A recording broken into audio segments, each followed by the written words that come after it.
علماء ہند کی ایک تاریخ ہے، اور ایسی تاریخ ہے اپنے اس ملک کے لیے جو کسی دوسری ہندو مسلم پارٹی کے پاس نہیں ہے۔ علماء نے اس ملک کی آزادی کے لیے، اگر آپ ان کی تاریخ کو پڑھیں گے تو آپ کو اندازہ ہوگا کہ ان کی اس ملک کی آزادی کے لیے قربانیاں 150 سالہ قربانیاں ہیں۔ کوئی اس ملک کے اندر ہندو مسلم ایسی پارٹی نہیں ہے جس کی تاریخ ایسی قربانیوں کی تاریخ ہو۔ حضرت شاہ عبدالعزیز صاحب محدث دہلوی نے 1803 میں آواز بلند کی تھی کہ ہمارا ملک غلام ہو گیا، اس غلام ملک کو آزاد کرانا اس ملک میں بسنے والے ہر مسلمان اور ہر شخص کا فرض ہے۔ کوئی مائی کا لال نہیں تھا جو انگریز کی طاقت کے سامنے آزادی ملک کا نعرہ بلند کر سکتا۔ ایک مسلمان عالم دین نے اسی دلی کے اندر اس نعرے کو بلند کیا، اس کی جائیداد قلف کر دی گئی، اس کے مدرسے کو دفن کر دیا گیا، اس کو دلی بدر کر دیا گیا۔ لیکن یہ مسلمان ایسے نہیں تھے جو کسی ملک کے پیسے یا اس کی سطوت اور اس کی طاقت کے سامنے سر جھکا دیتے۔ جو انہوں نے اپنا موقف اختیار کیا تھا پتھر کی چٹان کی طرح، اسی طرح اس موقف کے اوپر کھڑے رہے۔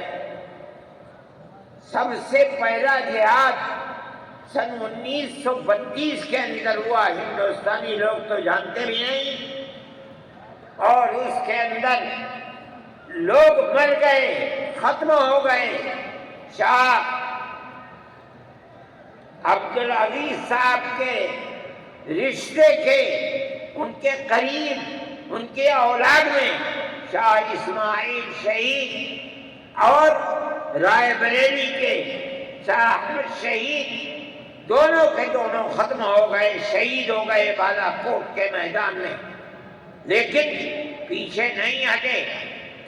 وہ لوگ جو بچ کر آئے تھے سن 1857 میں پھر جہاد کر دیا، اور اس کے اندر صرف اسی دلی کے اندر 33,000 مسلمان شہید کیے گئے، اور لال قلعے سے لے کر جامع مسجد تک درختوں کے اوپر ان کی لاشوں کو لٹکا دیا گیا۔ یہ مسلمان کی تاریخ ہے، علماء کی تاریخ ہے۔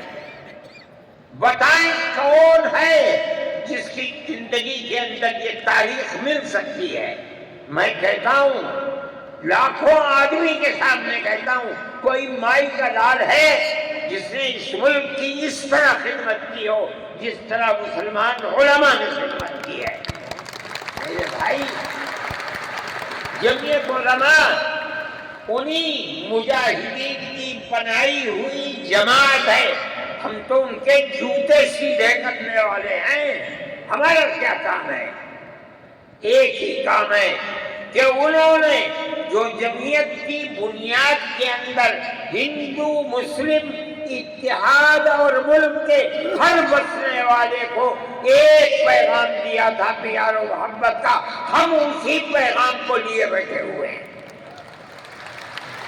ہمارا کام صرف اتنا ہے، دنیا توڑنا چاہتی ہے، حکومتیں برباد کرنا چاہتی ہے، فرقہ پرست ذہنیت آگ لگانا چاہتی ہے، یہ نعرہ دینا چاہتی ہے کہ ہندو الگ، سکھ الگ، مسلمان الگ۔ ہم کہتے ہیں نہیں، ہندو مسلم سکھ عیسائی بھائی بھائی۔ یہ ہمارا پیغام نہیں ہے، ان بزرگوں کا پیغام ہے جنہوں نے پھانسیوں کے تختوں کو چوما، اپنے اس ملک کے لیے چوما ہے، اس کی آزادی کے لیے چوما ہے۔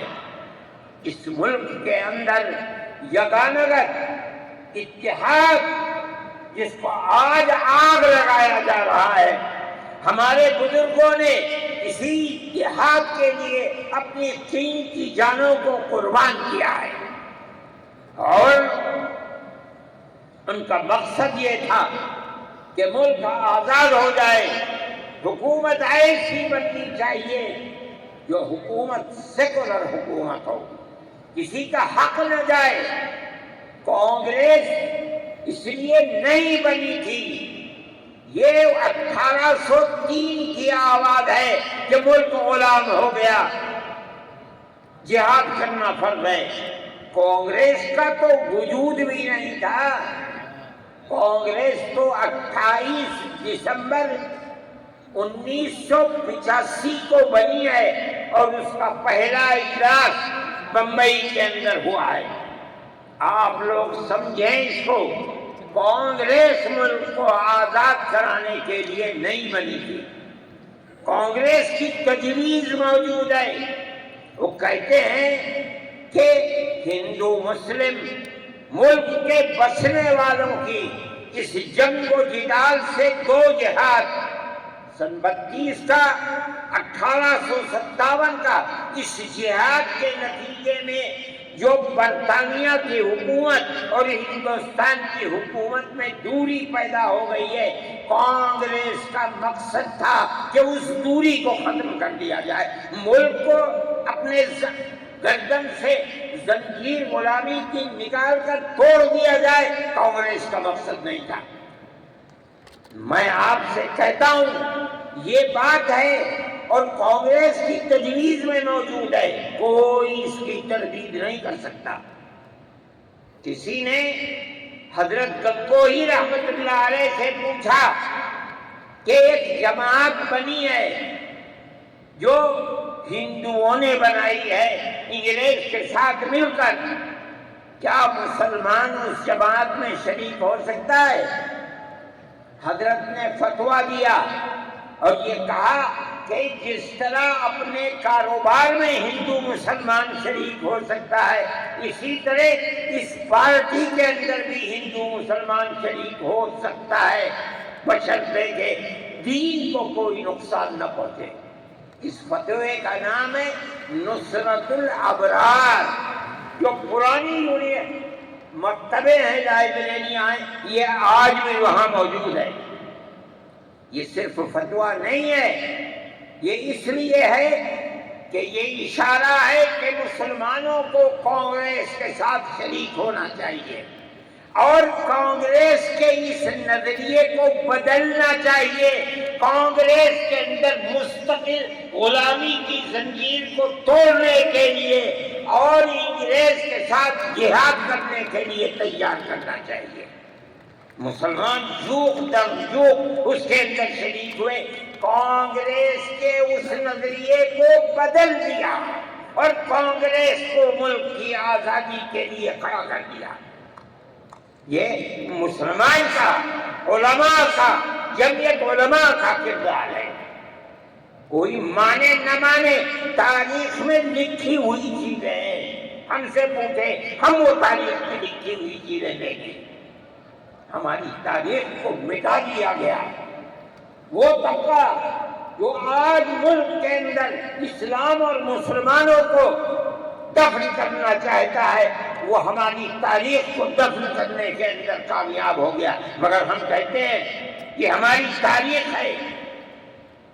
میرے بھائی، ملک اسی طرح چلتا رہا، جیسے جیسے آزادی قریب آتی رہی، جمعیت علماء ہند وہ تنہا ایک جماعت تھی جو برابر موتی لال نہرو، جواہر لال نہرو، گاندھی جی سے یہ بات کہتی رہی کہ ہمیں ضمانت دو، ہم 143 سال ہیں ہماری زندگی، جہاد کی زندگی، ہمیں یہ ضمانت دو کہ ملک آزاد ہوگا تو تو اس کا کردار سیکولر کردار ہوگا، دستور سیکولر دستور ہوگا، جس کے اندر ہندو، مسلمان، سکھ، پارسی، عیسائی ہر ایک کو اپنے مذہب کے ساتھ جینے کا حق ہوگا اور حکومت کا کوئی مذہب نہیں ہوگا۔ ہمارے پاس تجویزیں موجود ہیں، برابر ہمیں مفتی کفایت اللہ صاحب جو جمعیت علماء کے اس وقت صدر تھے، نام لے کر ان کے پاس موتی لال نہرو، گاندھی جی، یہ لوگ اپنی ورکنگ کمیٹیوں کی تجاویز بھیجتے، مفتی صاحب کرم فرما، مفتی صاحب یہ ہے کہ ہمارا ملک جب آزاد ہوگا ہم گارنٹی دیتے ہیں کہ ملک سیکولر ملک ہوگا۔ اس کا کیا مطلب ہے؟ ہمارا کردار، ہمارا مذہب، ہمارا وقت، ہر چیز آزاد رہے گا۔ مسلمان کس طرح چاہے گا اپنی زندگی گزارے گا، اپنے مذہب کو سینے سے لگا کر زندگی گزارے گا۔ میں یہ بات صرف ہوائی نہیں کہہ رہا ہوں، آپ غور سے اس تحریر کا ایک ایک لفظ سنیں۔ ہری پور ضلع سورت کا اجلاس عام جو 19، 20، 21 فروری 1938 میں 47 میں ملک آزاد ہوا، یہ اجلاس 1938 میں، اس سے بھی 9 سال پہلے، یعنی آج کے مقابلے میں 80 سال پہلے یہ اجلاس ہوا تھا۔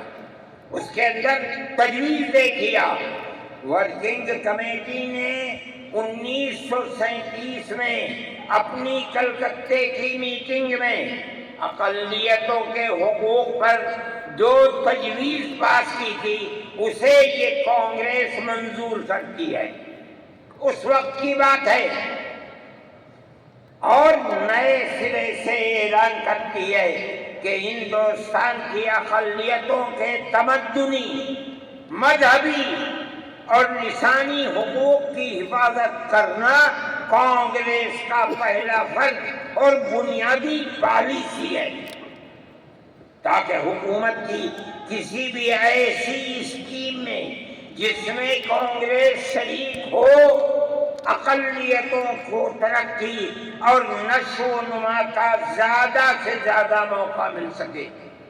آپ الفاظ میں غور کیجئے، اور وہ قوم کی سیاسی، اقتصادی اور کلچرل زندگی میں پورا حصہ لے سکے۔